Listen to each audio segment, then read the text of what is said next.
essa matéria aí. Bota de novo, Jefferson. A matéria do André Schauders, repórter do Estadão, excelente.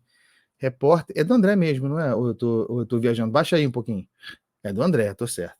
Excelente reportagem, que tem esse título: Ofícios mostram ofícios, portanto, documentos de parlamentares a ministérios, inclusive o Ministério de Alexandre Padilha.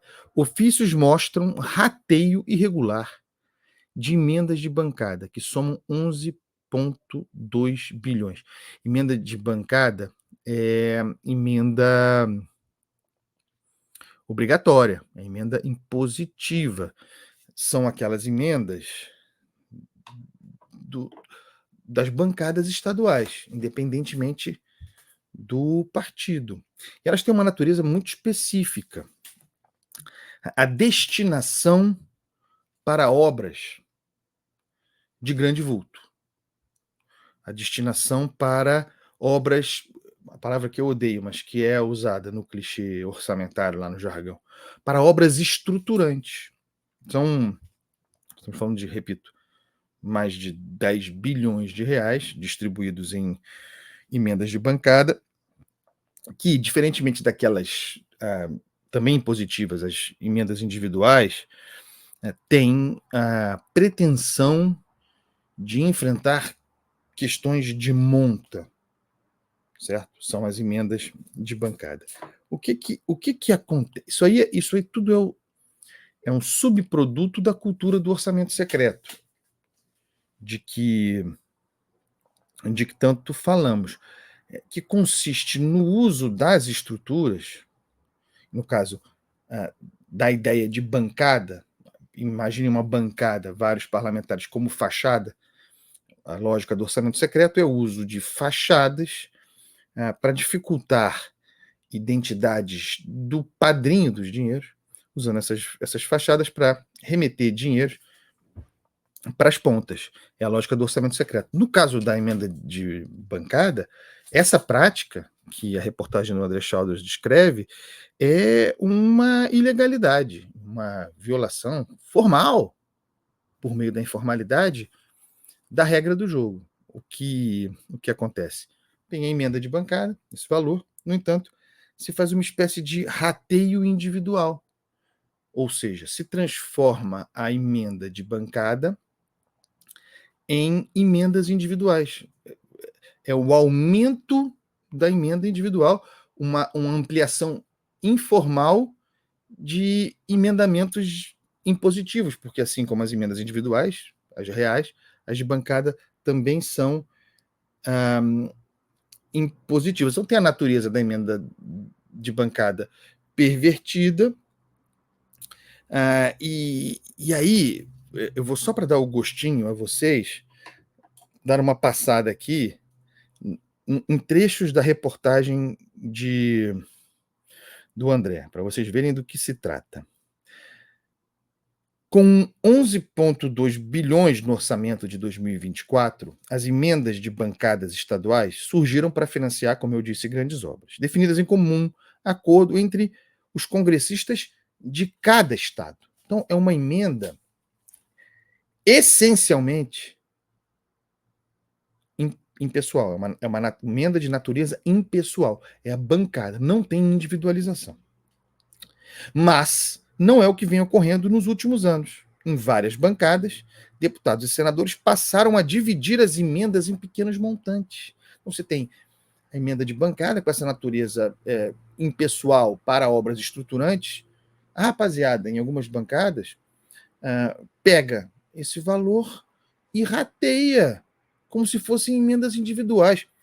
Isso tudo deriva, pessoal, de uma compreensão fundamentada do orçamento como propriedade dos parlamentares. São fundos orçamentários sob gestão dos deputados e senadores, para usos conforme os seus interesses, não necessariamente corruptivos, mas para os seus interesses eleitorais, que são despachadas sem transparência, sem, portanto, como consequência, compromisso com eficiência do, do gasto público e numa espécie de parlamentarismo orçamentário, como eu tenho chamado, que não traz para o parlamento o ônus do mau uso desses dinheiros e da contribuição para o endividamento das contas públicas. Então,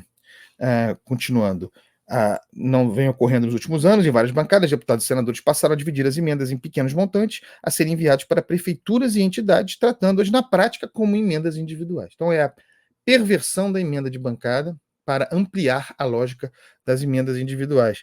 Ofícios obtidos pela reportagem do Estadão por meio da Lei de Acesso à Informação mostram o racha do dinheiro entre os congressistas, com nomes e valores da cota de cada um. É o que se tem chamado já de rachadinha orçamentária. Em Brasília, esse tipo de divisão, olha aqui, é conhecido como rachadinha orçamentária. Já está conhecido o rateio da emenda de bancada para paróquia individual. Isso é um escândalo. E apesar de naturalizada, essa prática é irregular. Tem resolução do parlamento. Aliás, resolução que vai cumprir 20 anos daqui a pouco. A prática é vedada pela resolução número 1 de 2006 do Congresso, que determina que as emendas de bancada sejam destinadas a projetos de grande vulto ou estruturantes. A reportagem procurou congressistas que assinam os ofícios, mas não obteve resposta. Informações como as reveladas pelos ofícios não são públicas. Olha aí, ó, a lógica do orçamento secreto. Não são públicas em fontes abertas. Não é possível rastrear a cota de cada congressista no rateio das emendas de bancada usando ferramentas como Siga Brasil ou Portal da Transparência. Trata-se de um arranjo informal dentro das bancadas. Então, o camarada tem um ofício de deputado explicando para ministro, e no caso o ministro Valdez Góes, do Desenvolvimento Regional, Integração, que é o Ministério da Codevasf, para usos de dinheiros pela Codevasf, deputado explicando ao ministro tudo informalmente, certo? Mas em ofício, que não é acessível, a não ser por meio de gestões não fáceis como a feita pelo Estadão, pelo André Chaldos, informando para o ministro como devem ser feitas as divisões dos milhões. Então, assim, faz o rateio individual de dinheiros que são de bancadas e lógica impessoal, personaliza isso, compreensão patrimonialista, e depois tem o seguinte, aí no mesmo ofício o cara diz: em breve informaremos os beneficiários de cada parlamentar. Então o cara faz o rateio, explica para o ministro que o dinheiro da bancada, emenda de bancada, é, na verdade, fracionado como emendas individuais, informalmente. Então, ó, registra aí, salva esse troço aí, e depois eu vou te dizer para onde o senhor tem de mandar esse dinheiro. E, obviamente, vai ser para quê?